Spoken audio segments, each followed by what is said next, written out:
నర్సంపేట నియోజకవర్గం దుగ్గొండి మండల మహిళా సమాఖ్య సమావేశం మండల కేంద్రంలోని మహిళా సమాఖ్య భవనంలో నిర్వహించగా ఎమ్మెల్యే దుంతి మాధవరెడ్డి ముఖ్య అతిథిగా హాజరయ్యారు. ఈ సందర్భంగా మహిళలకు 12 కోట్ల రూపాయల బ్యాంకు రుణాల చెక్కులు మహిళా సంఘాల బాధ్యులకు అందించారు. అనంతరం వారు మాట్లాడుతూ మహిళల ఆర్థికాభివృద్ధి కాంగ్రెస్ ప్రభుత్వం మొదటి ప్రాముఖ్యతగా భావించి అనేక కార్యక్రమాలు చేపడుతున్నట్టు తెలిపారు. గత కాంగ్రెస్ ప్రభుత్వంతో పావల వడ్డీతో రుణాలు అందించడం ప్రారంభించి మహిళల ఆర్థికాభివృద్ధికి నాంది పలికిన చరిత్ర కాంగ్రెస్ ప్రభుత్వానిదన్నారు. త్వరలో మహిళా సంఘాలచే పెట్రోల్ బంక్ కూడా ఏర్పాటు చేయనున్నట్లు వారు తెలిపారు.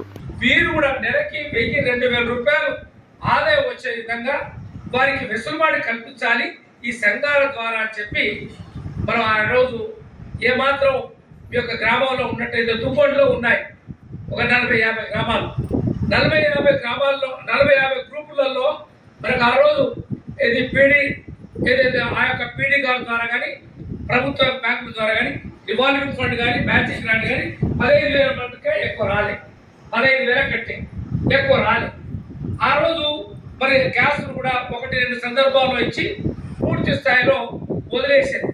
ఎన్నికలు వస్తే మేము పిలిచేది మిమ్మల్ని పిలిస్తే మీరు వచ్చేది ఓ 10 మంది ఉంటే రెండు గ్రూపులకు గ్యాస్ వదిలిచ్చి నాకు ఓటే అని చెప్పి పంపించేది. అందులో అది అక్కడ వరకు అయిపోయింది.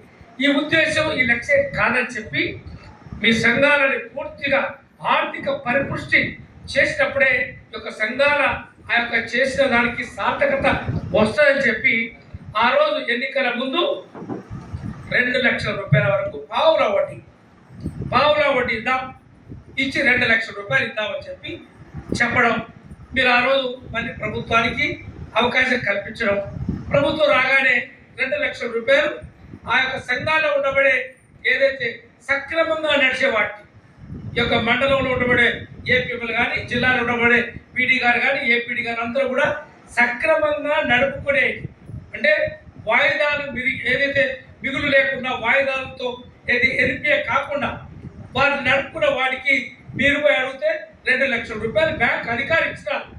ఎవరి ప్రమేయం లేదు, ఎవరి యొక్క పైరవి లేకుండా మీరు వెళ్ళినారు. వెళ్ళి ఏ గ్రూపులో ఏ పార్టీ ఏ సంఘం ఎవరున్నా కూడా మీరు పోయి ఆ యొక్క అవకాశం కల్పించడం జరిగింది. మరిన్ని అప్డేట్స్ కోసం మా ఛానల్ని సబ్స్క్రైబ్ చేయండి.